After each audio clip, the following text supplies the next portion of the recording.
శ్రీమాత్రే నమ. జయ గురు దత్తాత్రేయ నమ. ఈ వీడియోలో మనం కుంభరాశి వారికి అక్టోబర్ నెల మాస ఫలితాలు ఏ విధంగా ఉంటాయో తెలుసుకునే ప్రయత్నం చేద్దాం.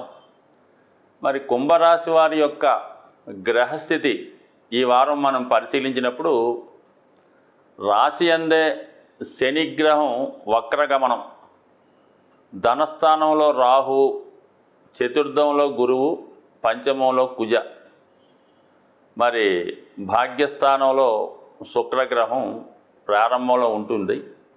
అయితే ఈ నెలలో ఇంచుమించుగా చాలా గ్రహాలు కొద్దిగా మార్పు చెందడం జరుగుతున్నాయి. దాంట్లో ముఖ్యంగా గురువు అక్టోబర్ 9వ తారీఖున వక్రగమనం పొంది 3వ స్థానంలోకి రావడం జరుగుతుంది. మరి కుంభరాశి వారికి మరి ఏదైనా సరే మరి కుంభరాశి వారికి గురువు ధన లాభాధిపతి అవుతుంటాడు.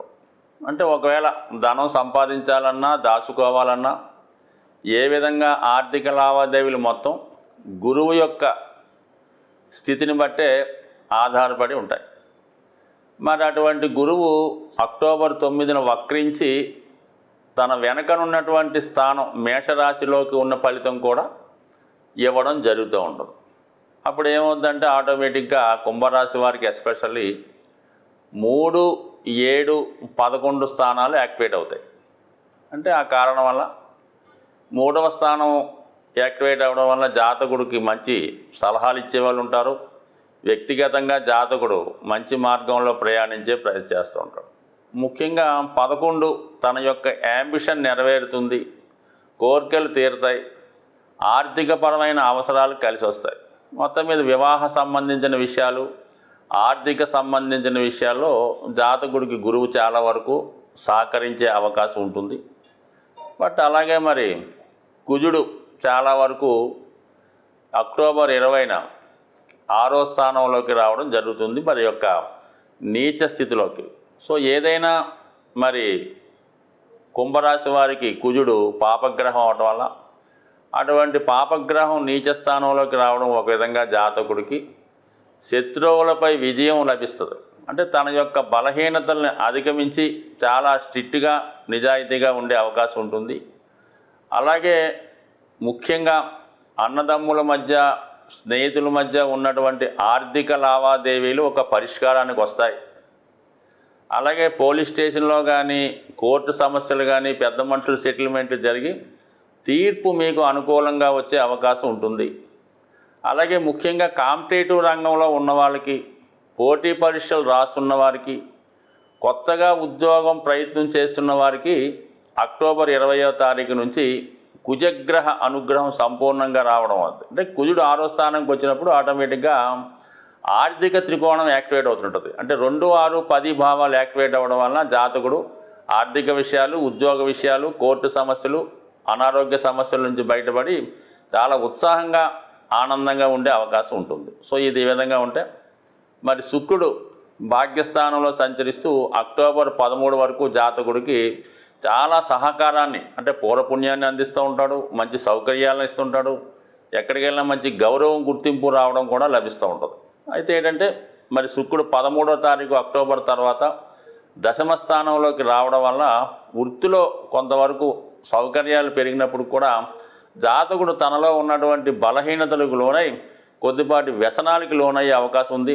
ఇతరులని ఆశ్రయించి వారిని ఏదో విధంగా చేరదీసి వారితో కొద్దిగా ఇబ్బందులు పడే అవకాశం కూడా ఉంది. కాబట్టి తన నడవడికలో మార్పు రావాల్సిందే 100%. ఎట్టి పరిస్థితుల్లో కూడా బలహీనతకు లొంగకూడదు.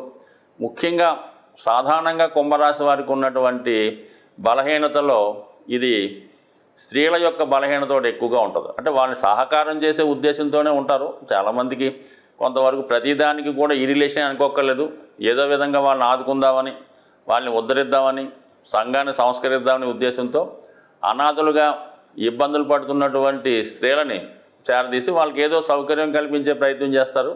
అంటే మీరు ఒక రకంగా అనుకుంటే వాళ్ళు వేరే రకంగా అనుకోవచ్చు. సో ఆ కారణాల వల్ల సాధ్యమైనంత వరకు ఇటువంటి ఆదర్శాలకు వెళ్లకుండా, ఒకవేళ మీకు సహకరించాలనుకుంటే ఏ ట్రస్ట్కో, ఏ అనాథాశ్రమానికో పే చేయాలి తప్ప ఇండివిజువల్గా ఒకరిని చేరదీసి వాళ్ళని ఆశ్రయించడం వల్ల 100% ఈ చిన్న పొరపాటు జీవితాంతం మిమ్మల్ని పట్టుకొని వదలకపోవచ్చు. దానివల్ల మొత్తం మీ యొక్క గుడ్విల్కి, మీ యొక్క నడవడికి, మీ యొక్క వృత్తికి కూడా ఇబ్బంది కలిగే అవకాశం ఉంటుంది. కాబట్టి అంటే సాధారణంగా మరి ఎవరి జన్మ జాతకంలో అయినా పుట్టినప్పుడు వారి యొక్క జాతకంలో శుక్రుడు వృశ్చిక మేషరాశిలో ఉన్న, మకర కుంభాల్లో ఉన్న ఖచ్చితంగా ఆ జాతకుడికి ఒక విధమైన వ్యభిచార దోషం ఉంటుంది. కాబట్టి సో ఇది అంటే ఇది శాస్త్రాల్లో చెప్పింది, వాళ్ళ నడవడికను బట్టి వాళ్ళ స్థాయిని బట్టి ఆధారపడి ఉంటుంది తప్ప అందరికీ అదృష్టం పట్టకపోవచ్చు. బట్ ఏదైనప్పుడు కూడా మరి శుక్రుడు ఈ వృశ్చిక రాశిలో ప్రవేశించడం, మరి వృశ్చిక రాశికి అధిపతి అయినటువంటి కుజుడు 6వ స్థానంలో నీచ స్థితి పొందడం, ఇవన్నీ కూడా జాతకుడు తనకున్నటువంటి బలహీనతల్ని విజృంభించి తన యొక్క క్యారెక్టర్ తక్కువ అవకాశం ఉంది. కాబట్టి కొద్దిగా జాగ్రత్తగా ఉండవని మనవి. అయితే కొంతమందికి ఇది ఆనందదాయకంగా ఉంటుంది. అంటే చాలామందికి ఎలా ఉంటుందంటే వాళ్ళు చేసే ఇటువంటి కార్యక్రమాలు వాళ్ళ వరకు వాళ్ళు కరెక్ట్ అనుకుంటారు, వాళ్ళ జీవితాన్ని ఎంజాయ్ చేస్తున్నాం అనుకుంటారు, కానీ అది బయట వారికి ఆత్మీయులకి ఇబ్బందికరంగా ఉంటుందన్నమాట. సో ఏదైనా ఈ కుంభరాశి వారు రాశిలో ఉన్నటువంటి శనిగ్రహం వక్రగమనంలో ఉండడం వలన ఇటువంటి ఆలోచనలకు స్వస్తి చెప్పి కేవలం పూర్తిగా భగవంతుని మీద ధ్యానం పెట్టడం వల్ల 100% వారికి ఉన్నటువంటి అన్ని ఇటువంటి వాళ్ళు సృష్టించుకున్న సమస్యల నుంచి బయటపడే అవకాశం ఉంటుంది. ముఖ్యంగా ఈ నెలలో జాతకులు కుజగ్రహ, రాహుగ్రహ, శనిగ్రహాలకి ఖచ్చితంగా పరిహారం చేసుకోవాల్సిందే.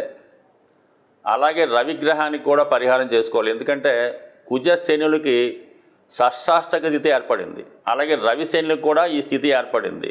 మరి ఇవన్నీ స్థితి వల్ల జాతకుడు కొంతవరకు అనూహ్య సంఘటనలు ఏర్పడడం, ప్రభుత్వం ద్వారా వ్యతిరేకత, ఇలాంటి కొన్ని చికాకులు కలిగే సూచనలు ఉన్నాయి. కాబట్టి మరి వీటి నుంచి బయటపడాలంటే సాధారణంగా ఈ అక్టోబర్ నెలలో మనం అనుకుంటున్నాం. కాబట్టి ఏదైనా ప్రతి ఒక్కరికి కూడా ముఖ్యంగా దేవతల యొక్క అనుగ్రహం ఎంత ముఖ్యమో పితృదేవతల యొక్క అనుగ్రహం కూడా అంతే ఇంపార్టెంట్గా ఉంటుంది.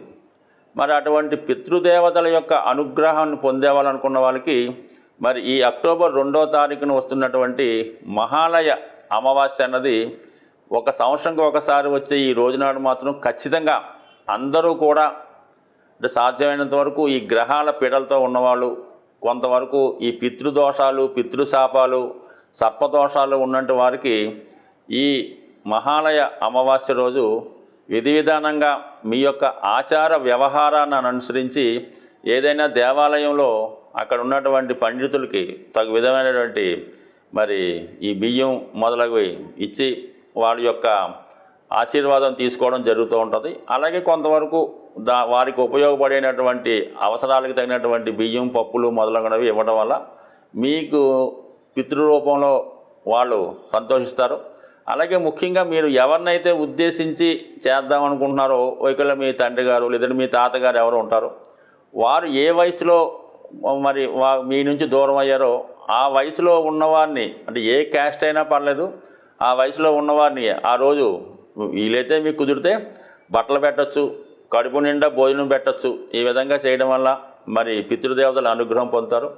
అలాగే మరి మీకు ఏదన్నా గోవుకి ఈ విధంగా ఆహారం పెట్టినా కూడా ఆ దోషం నుంచి అంటే వాళ్ళ స్థాయిని బట్టి చేసుకోవాలి తప్ప మరి పెద్దగా చేయగలిగే వాళ్ళు గొప్పగానే చేసుకోవాలి. ఏమాత్రం అవకాశం లేని వారు ఆ రోజు కూడా గడవని వారు ఆ విధంగానే చేసుకోవాలి. చేయటం ఇంపార్టెంట్ తప్ప పెద్దగా చిన్నదన్నది కాదు. కాబట్టి ఇది ఒకటి కంపల్సరీగా చేయండి. అలాగే కంపల్సరీగా ఈ అక్టోబర్ చివరిలో వస్తున్నటువంటి ఇంచుమించుగా 30-31 తారీఖుల్లో వచ్చినటువంటి మరి మాస శివరాత్రి రోజు కూడా ఈ విధి విధానంగా శివుడికి అభిషేకం చేసుకోవడం వల్ల సమస్త దోషాలు తొలగాలంటే సింపుల్గా శివారాధనని మించింది లేదు. ముఖ్యంగా ఇప్పుడు శని వక్రించి ఉన్నాడు కాబట్టి శివునికి మీరు ఆరాధించడం వల్ల గతంలో వచ్చిన ఫలితం కన్నా 100 రెట్లు ఫలితం వచ్చే అవకాశం ఉంది. కాబట్టి మరి అటువంటి శివుణ్ణి మీకు ఏ రోజు ఇష్టమైతే ఆ రోజు పూజించడం వల్ల కూడా ఈ రాహువు, శని, కుజ, రవిగ్రహాల దోషాల నుంచి బయటపడే అవకాశం ఉంది. ప్రతిరోజు సూర్య నమస్కారం చేసుకొని నవగ్రహ స్తోత్ర పారాయణ చేయడం వల్ల కూడా గ్రహాల అనుకూలత ఏర్పడే అవకాశం ఉంది. స్వస్తి.